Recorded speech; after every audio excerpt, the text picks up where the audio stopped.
All right, we want to welcome you to our webinar. I'm Mandy Heel, and I'm co-presenting with Sandy Anderson. We want to recognize that Kaylin Gallardo and Jamie, I can never say your last name correctly, are also some of our team members, and they are here with us today to kind of help facilitate this webinar. So we've been instructed to find great phenomena, and we find great stuff. And now what? How do we put them into the 5E lesson plan? Next slide. So there should be 3 resources that you might want to print out. They should have been emailed you, I think, in a link before we began. If you don't have them, that's okay, because we will share them with you. The next slide. So please make sure that your microphone is muted. To do that, at the bottom of your screen, there's a little microphone icon. You can also look in your picture. There should be a red slash. It'll be red if the microphone will be red if you are muted. We'll use the chat room for discussion and comments. So if you have a comment, please make it. Just put it in the chat room where we can monitor it. And if you have a question in the chat room, just share it right then, and then we'll pause our teaching and get to that question. Next slide. So remember the AEIOs used. Ask a question, embrace mistakes. None of us are perfect. Technology is crazy and hard. We're all still learning how to do this. So just give us some grace, and we'll give you some grace as well. Integrate new information, link it to what you already know, because that's how we truly learn. Open your mind to diverse views, and then utilize what you learn after the webinar. How can I apply this in my classroom? The next slide. So our objectives today is to first of all review what a phenomena is. What are we supposed to be teaching with these new standards? Second, review what a 5E lesson plan looks like. And then 3, how do we vet these activities that we're finding? The next slide. Okay, so when we're doing science now, we need to have a phenomenon. And I chose this video because we just want kids to be able to see the phenomenon. Or they might be able to, in an experiment, create the phenomenon. But this way they can see it. This would be one that you might use if you're talking about pressure or temperature, because they can see how it actually works. You can search phenomenon. I put 2 sites here. Let me stop that video. I put 2 sites here that you can see, but you can really put in search for phenomenon about, and then fill in the blank with whatever science concept you're trying to teach. As this becomes more prevalent, you can find a lot more websites. There's more now than even when we started doing this at the beginning of this last school year. So I anticipate as it's rolled out and districts start implementing it, you'll be able to find even more. So this is really just a starting place for you. So we just want to, go ahead. In my classroom, when we watch a phenomenon or look at a phenomenon, I encourage the kids to ask questions. And usually we write our questions on Post-it notes, but that becomes pretty expensive pretty quickly, because Post-it notes are not cheap, or they're not very sticky if you get them from the dollar store. So I found Padlet, and on Padlet you can make a sticky note. So I have kids write 4 questions in their journal about the phenomenon, then they share them in their group, and as a group they decide the best phenomenon, and one of them logs onto our class Padlet and writes their question in a little chat box. So what we're going to do is first we're going to watch a phenomenon, and then I will copy and paste the phenomena or the Padlet link to the question board in the chat. So after you watch the phenomenon, you're going to go to the chat and ask a question, because that's kind of how we want students to be generating their own questions about the phenomenon that we're seeing. Okay, the next slide. Okay, so just look in the chat. This is the phenomenon we're going to watch. So think of a question, and then the link will be in the chat so that you can go and put your question in. So here's the video.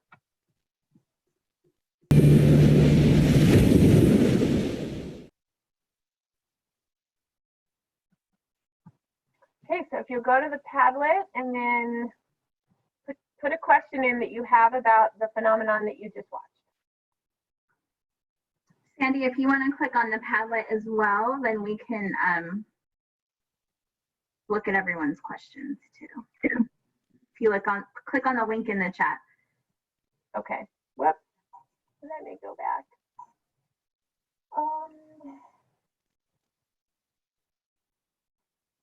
You know, it actually might be easier for me to do it this way because the chat's not showing up.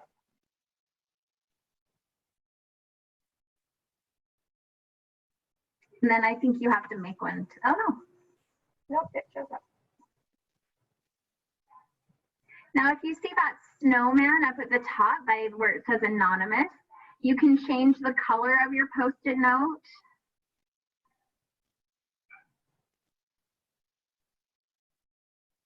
On the right-hand side. If you haven't used Post-it note, look at the blue box that gives you directions. There's a pink circle in the lower right-hand corner. That's a plus sign. That's how you add a Post-it note. Yep.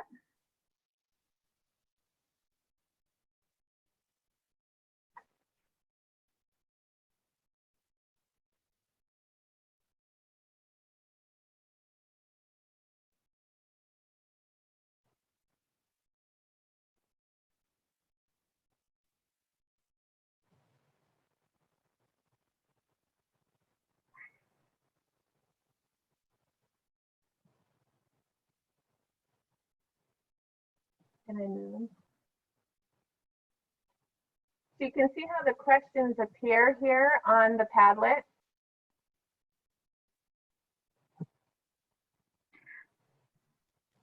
Now, I really like Padlet because it's a virtual. I can pull it up. I don't have to worry about sticky notes getting taken down by other students. It's a great way to have questions about your phenomenon.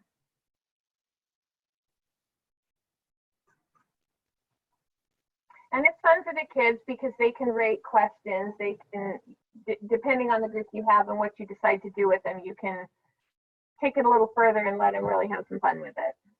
So, Sandy, if you click on the rate at the bottom, the stars, you can show them that feature. So if you go there, they could rate this question. If you have a group that can handle that kind of activity. You can also make comments on other people's questions if it sparks another question that they have. So if you click the little box, you can do comments there. So this is just another online tool that you can use to help facilitate that question board. It makes it really big. You could have team names instead of personal names on your question board. Okay, let's go back to the PowerPoint. Okay. But a phenomena should raise questions. Students should be asking questions about what is happening, and they're investigating it. If a principal walks through your classroom and said, if your topic due on the board, the principal should ask them, what are you trying to figure out? And they should be able to say, why the boats are going up and down in the video my teacher told me about. Go back one slide. Okay. So with Padlet, I just want to give you a little bit of information about it. The way that I set up that Padlet was with a wall. So that's just the sticky notes just all go in any order. You can also do a canvas where I can put, like if I was doing life cycles, I could put arrows to different Post-it notes. I can use a picture, I can use a video, I can use a whole bunch of different things it doesn't have to be writing. A stream makes it all in a row. And then a grid makes it so even like the long and short Padlet, so that it would just be in rows going across kind of like a grid. The shelf is my favorite one, is because I can set up categories for the questions. I can organize it so that then they have to put their question in the category. If I know I'm going to be teaching about solar eclipses and lunar eclipses, I can set it up that way. I really like the map idea because for those of us who teach social studies as well, they can put a little post-it note about the ancient civilization and put a picture or a video or some key facts about each of the major ancient river civilizations or about United States history, whatever you're teaching. And then the timeline is also very interesting for the same thing. They can make a timeline of that civilization or that time period that you're teaching using Padlet. The next slide. So here's some tips and tricks when you use Padlet. There's different response types that they can enter a URL, a link, they can link it to a Google search image or a Google file. They can take their own picture, they can use film. For your younger students, they can even record into their microphone something about it, or for your ELL students who can't really type it out, they can respond in that way. I really like the reactions and comments, the middle column there. This is another setting that you could use as an admin. There's restrictions or reactions. You can choose a thumbs up or a thumbs down. You can choose, I chose rating, the 5 stars for our example. You can write that they can do comments or no comments. I love the filter profanity one because as a 6th grade teacher, I do get students who think it's funny to see that profane word up there. So it will substitute like a happy smiley face emoji for their swear word. So you don't have to vet that. You can also require approval if your class is really having problems with profanity. And then under privacy settings, it's important that you click at the very bottom. It says visitor permissions. You have to click can write. If you don't, I've used this in webinars before and then no one could write on the Padlet. So make sure that you click that in the settings when you're setting up your Padlet. Okay, the next slide.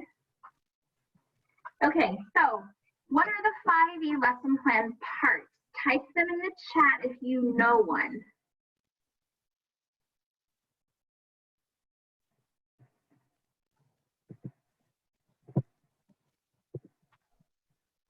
If you remember engage, good. Can you click on the first box, Sandy? Explore is the second box. Good. See, what comes after explore? Explain, good, Christine. Elaborate, and then what's the last one? Evaluate, good job. So these are important. Next slide.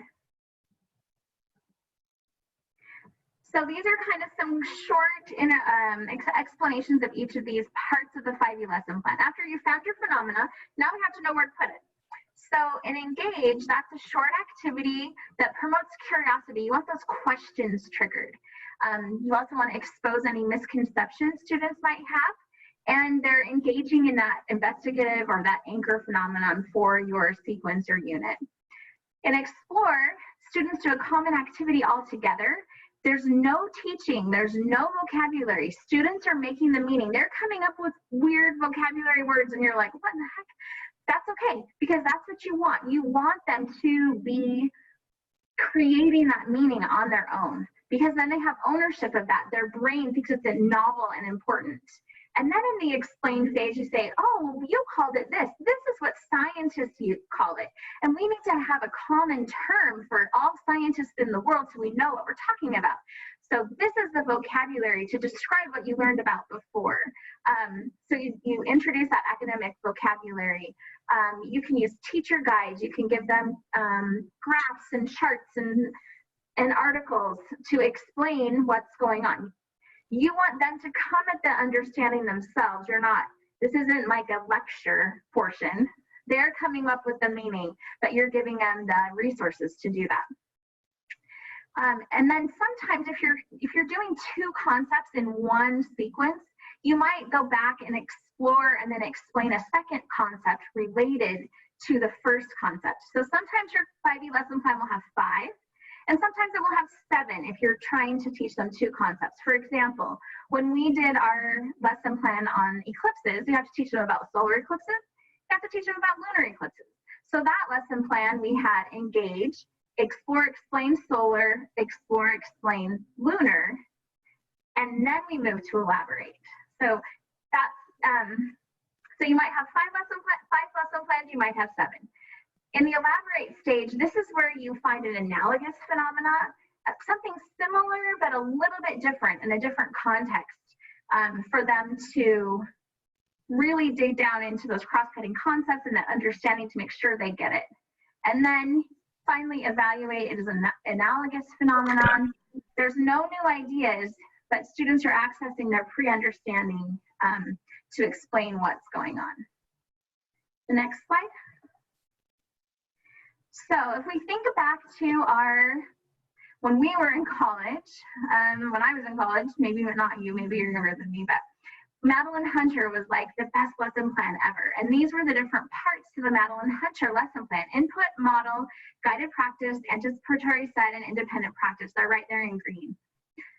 If you reach back into your prior knowledge and you know the Madeline Hunter lesson plan, think about these 5E lesson plans and what are the correlations? Where are they similar? What are the crosswalks? In the chat, you could say engage equals whatever you think is engage, and elaborate equals this part. So go ahead and in the chat, I want you to put in there where you think those crosswalks are between the Madeline Hunter lesson plan and the 5E lesson plan.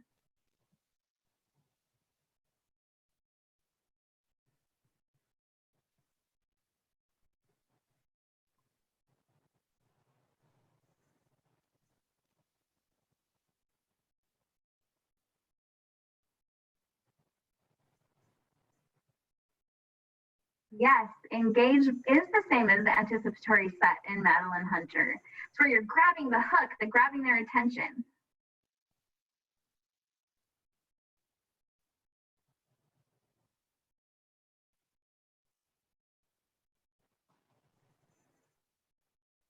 Okay, here's the answers. And we got engage with the anticipatory set. Usually you do the anticipatory set, input, model, guided practice, independent practice. Usually we would do the explain before we do the explore, and that's an important difference in a 5E lesson plan.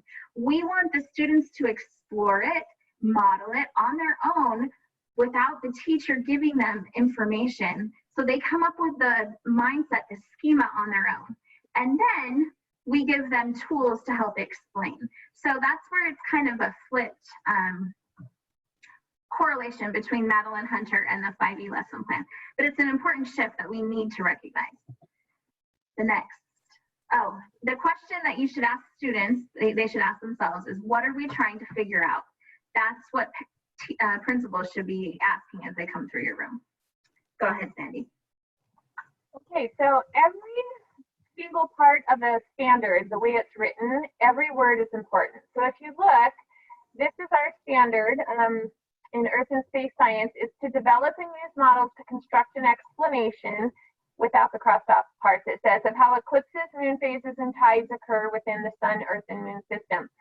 In this particular situation, we crossed out eclipses and moon phases because we felt like those really need to be taught on their own. They are not all the same. And so it's a big standard. We broke it down, but our focus is that they need to be able to develop and use models to construct an explanation. And so I chose an activity here, Earth and Moon worksheet, where they're using some of that vocabulary and putting it in a sentence. But this may be what we've done for years and years and years, but it does not meet the standard because we have to develop and use a model to construct an explanation. And this is literally just putting in vocabulary words and sentences, so it's not teaching them what they need to know, even if it is teaching them about tides. So that would not be an activity that we will use because it's not doing any of the scientific and engineering practices or cross-cutting concepts.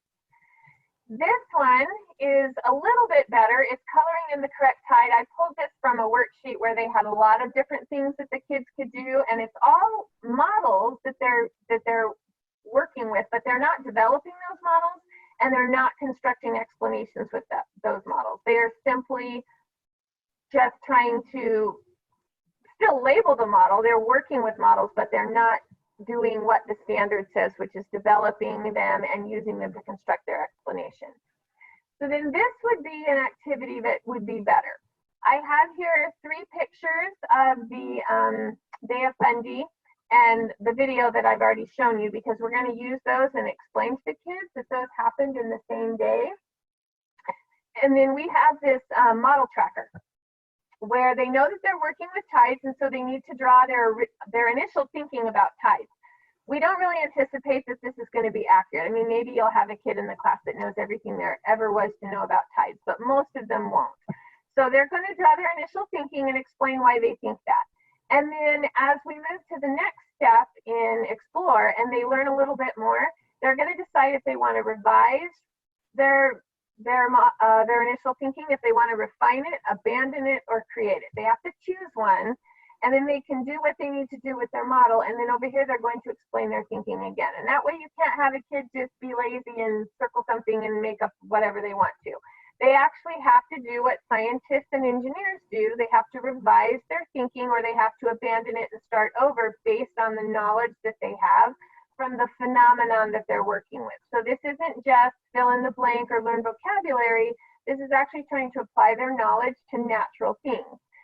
Scientists and engineers actually, most of what they do is looking at things and trying to explain it or make it better or improve it. So they have to have something that they're looking at originally to be able to do that.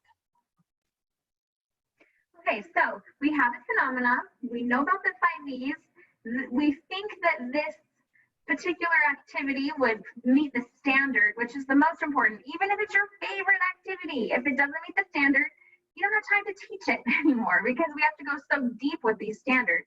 So there's some rubrics to help you, analysis guides to help you decide where it would fit.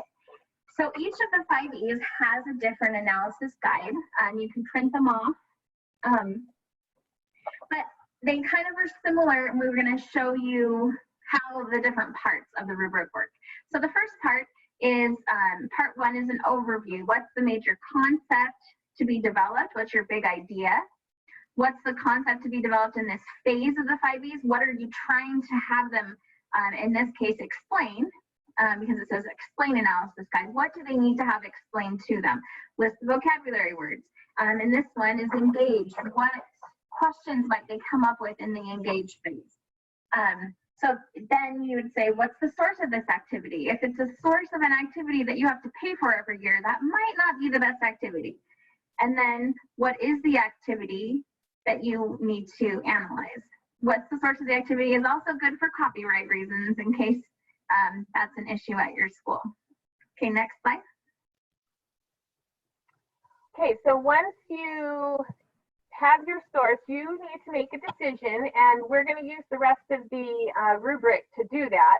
But essentially, you're making one of 3 decisions. You're either going to keep what you're doing, well, the activity, because it matches the concept, it lets the students explain the phenomenon or find a solution to a problem that was presented, and it meets all of the characteristics for, in this case, it says explain on my slide, but it really works for any of the 5 steps, whichever one you're evaluating the activity for.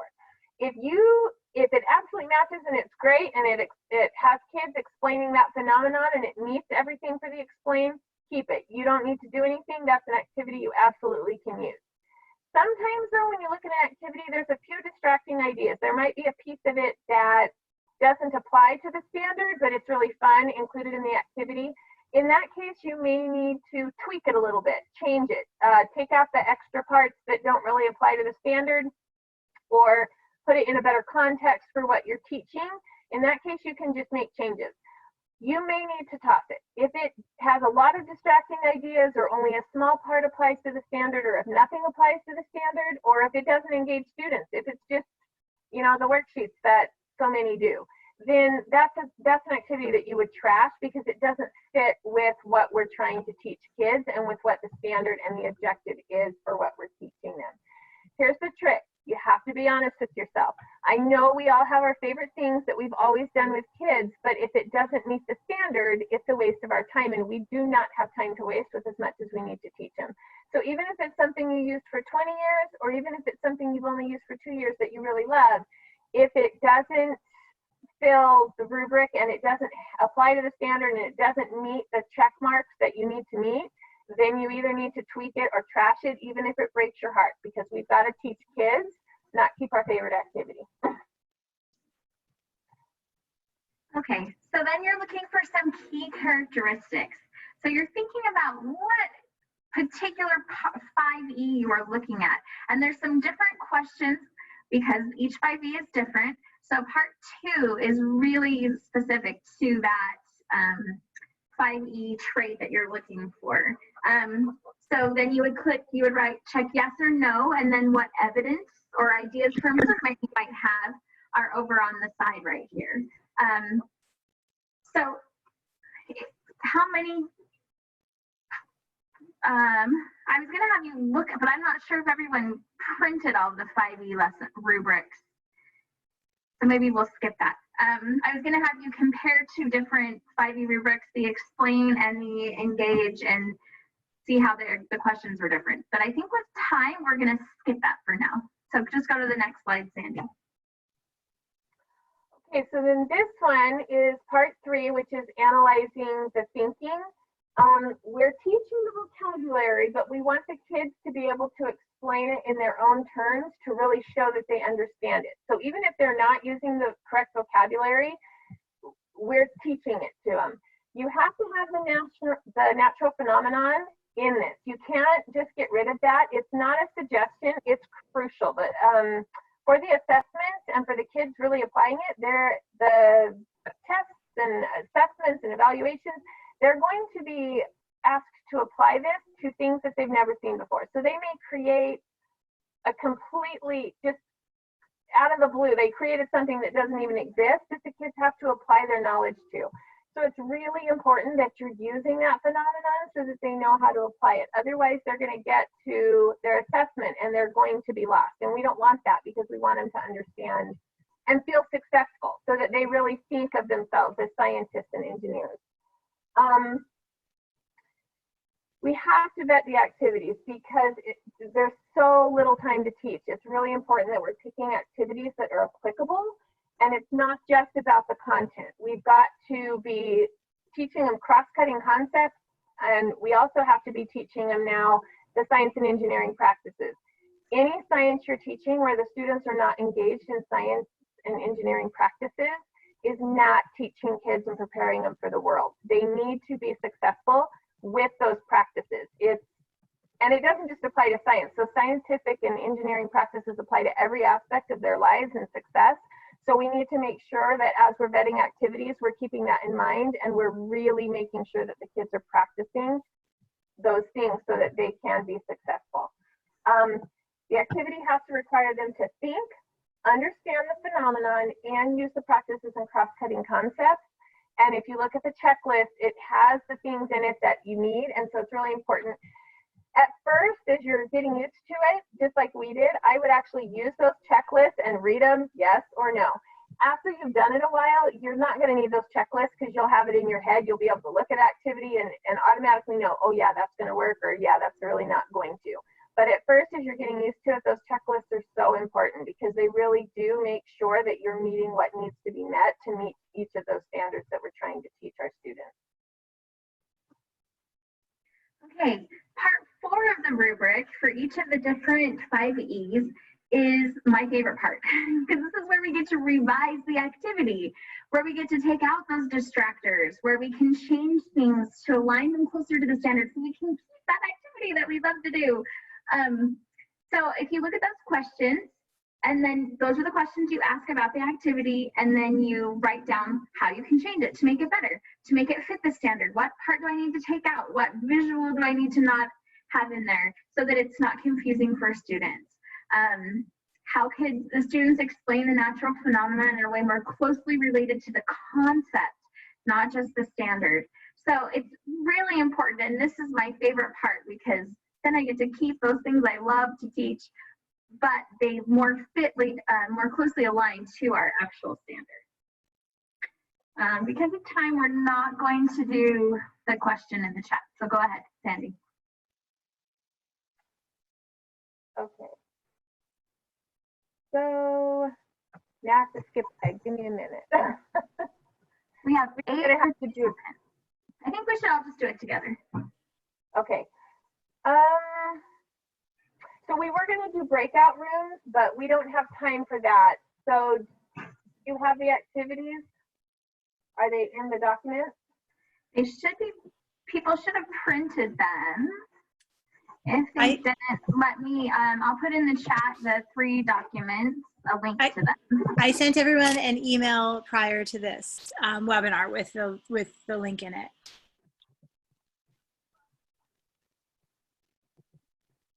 So we probably only have time at most to look at one of them, Mandy. So which one?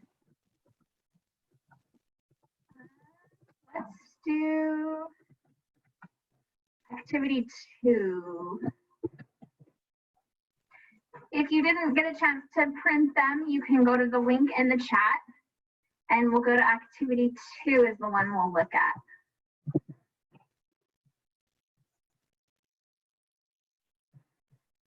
So just go ahead and scroll down to activity 2.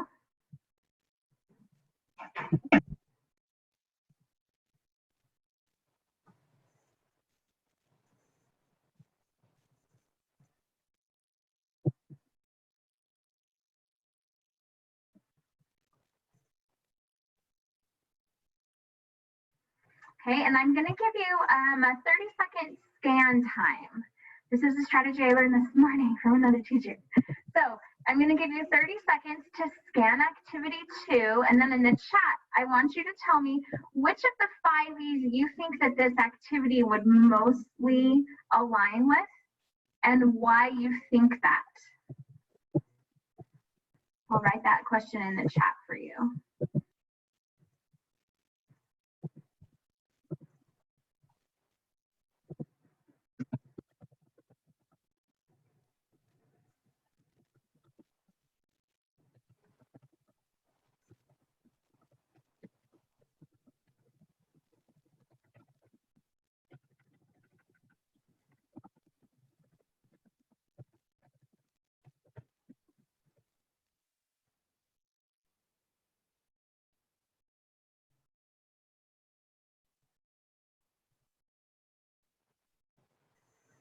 As you're scanning, a hint is going to be explain, elaborate, or evaluate, one of those 3.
Sandy, can you go to the 3 activities to activity 2 as well? I don't have a chat If box. you Let me see. You go down to the chat. Share the screen at the same time. So I don't have the link. If you can send me the link, then I can.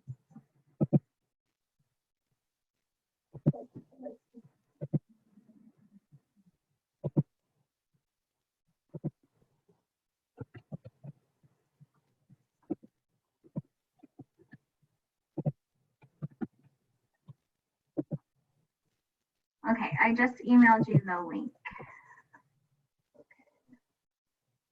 Everyone else, you can access the link in the chat room.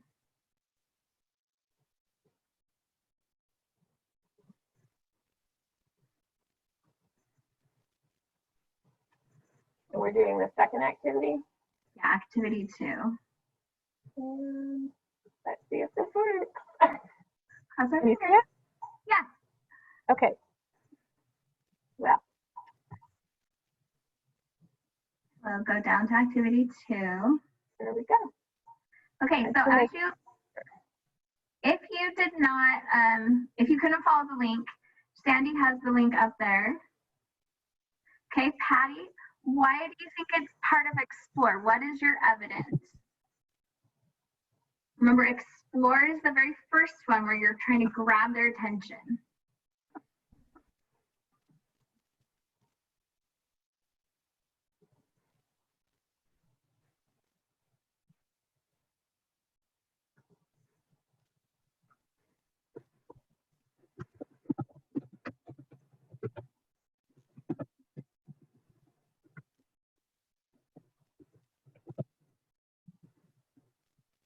Oh, sorry.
Okay, so Patty votes for explain, or Leslie votes for explain, because the teacher has the students explain and clarify them and then model the explanation. Patty was debating between explore and explain because the students are still trying to make meaning out of the information. We intended this as an explain, I believe, yes, Sandy? Let me look. So Yes, it's explained, Mandy. Yes. Okay. Just want to make sure I'm right.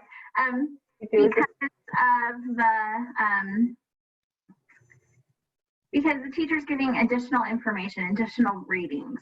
In Explore, you're giving them more of a shared experience. That's your hands-on activity where the students are making their meaning. And then Explain, you're adding the info, adding the vocabulary. Okay.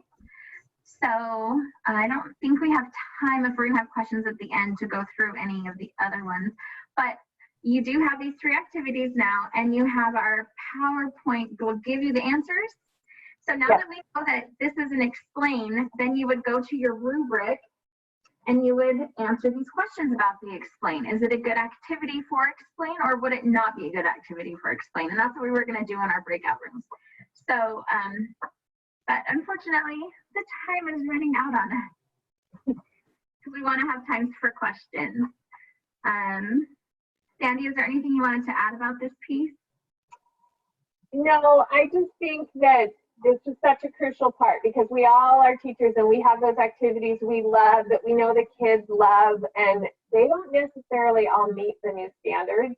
And so we really do need to be very focused on that, and that is going to be really hard for us, for all of us. I mean, it was hard for us too, as we were like, oh, this is a really fun thing, and then as we realized, oh, that's not going to work and we can't use it.